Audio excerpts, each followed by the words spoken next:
તો અમદાવાદના બગોદરાના હડાણામાં પ્રાથમિક સુવિધાનો અભાવ જોવા મળ્યો। બગોદરાથી હડાણા જવાનો રસ્તો બિસ્માર હાલતમાં છે।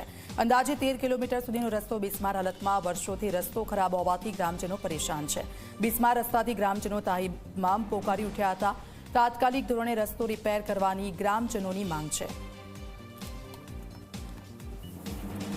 આ વર્ષે રાજ્યમાં પડેલા કમોસમી વરસાદના કારણે એ મહાનગરપાલિકા વિસ્તારો શહેરી વિસ્તારોમાં એ વરસાદી પાણી ભરાવાની સમસ્યા ટ્રાફિકની સમસ્યા સામે આવી, પરંતુ સૌથી મોટી અસર એ જગતના તાત ખેડૂતોને જોવા મળી અને એની ચિંતા કરીને એ સરકારે રાહત પેકેજની જાહેરાત કરી।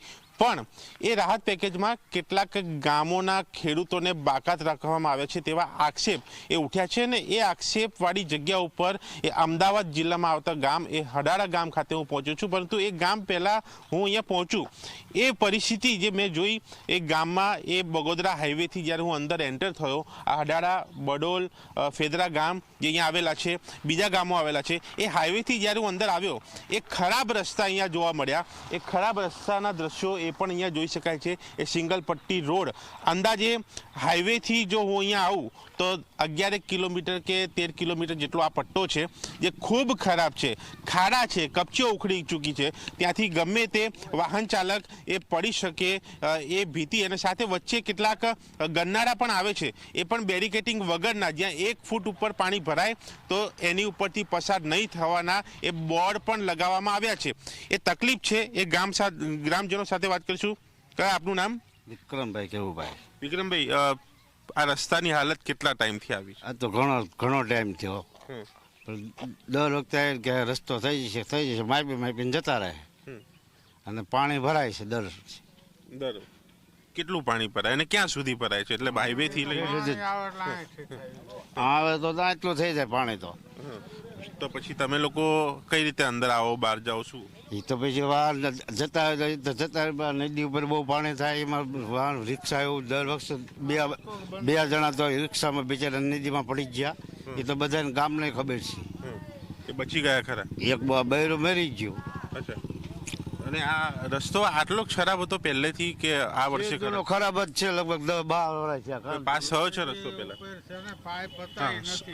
શું કહો છો કાકા? એ નદી ઉપર પાઇપ હતા ને જે જાળીને જવાના, એ પણ લઈ ગયા માણસો, એ લઈ ગયા। હા, એટલે બૈરા જે જાય તણાઈને જ જાય, આટલું પાણી પુલ ઉપર જાય। આની રજૂઆત ઉપર સુધી કરેલી છે ક્યાંય? કરેલામાં તો આમાં શું રજૂઆત તો કરતા જ। હા, શું કહો છો? રોડ માપીને જતા રહે છે દર વખતે કે થઈ જશે રોડ જતા રહે। આવા રસ્તામાં એક જ તમે સવારથી બેહો 1000 થી 1500 વાહન નીકળે। શું કહો છો કાકા તમે? 1500 વાહન રોજ અહીંથી નીકળે છે રાજકોટ હાઈવે થી।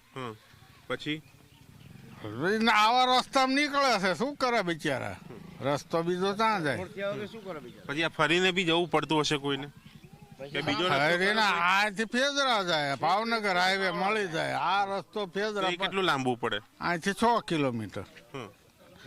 એટલે આમ બગોદરા થી આપણે આવીએ અને અહીંયાથી પછી બીજો બદલીએ તો કેટલા કિલોમીટર વધી જાય? આ કરતા બધા 6 કિલોમીટર વધી જાય।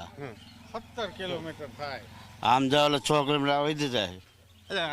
કેટલી વસ્તી છે ગામની? 7-8 હજાર। 7,000।